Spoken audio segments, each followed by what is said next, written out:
Let's talk about data. It's this word we hear everywhere, right? It pretty much powers our entire world. But let's be honest, it can sound super intimidating. Well, in the next few minutes, we're gonna pull back the curtain and demystify it. By the end, you'll see it's not some big scary challenge. It's actually one of the coolest tools you can have. You hear it all the time, right? Big data, data science, data-driven everything. It's the engine running behind the scenes on your social media, and it helps make huge global decisions. But what is it? Like, really? Before we get into any of the fancy stuff, we have to get one crucial distinction down first. So here's our game plan. First, we'll nail down that critical difference between data and information. Then, we'll look at the different flavors of data. After that, we'll get into how to manage it. And finally, we'll tackle a super common real-world problem. What do you do when your data has gaps? All right, first things first, let's clear up the single biggest mix-up out there. People use the words data and information like they're the exact same thing. They're not. And trust me, understanding why they're different is the key that unlocks everything else. So what even is data? At its most basic level, it's just a bunch of raw, unorganized facts and figures. You know, like the number 75, or the word blue, or a random date like March 22nd. On their own, they don't really mean anything. It's kind of like having flour, eggs, and sugar on your counter. They're just ingredients. They have potential, for sure, but they aren't a cake yet. Now, information, that's where the magic happens.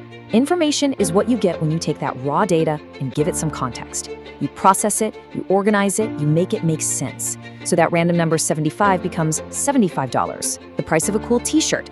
March 22nd becomes the last login date for a user. See? We took our ingredients and we actually baked the cake. Now it's something useful, something you can actually enjoy. So here's a simple way to think about it.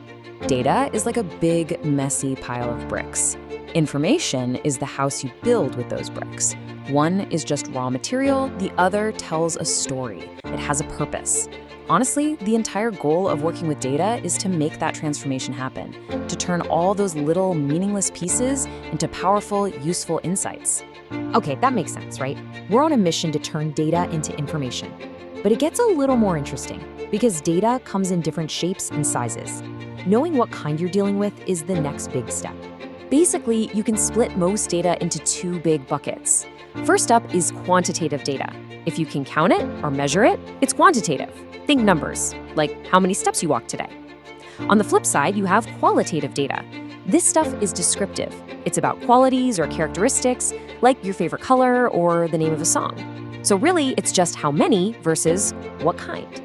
All right, so we've got our data, we know what flavor it is. Now what? How do we actually start to handle all this stuff? How do we go from this chaotic mess of numbers and words and actually start making sense of it? Well, this is where data management comes in. Think of it like a journey your data goes on, a life cycle, really. First, you have to collect it, from a survey, a website, a sensor, wherever. Then you process it.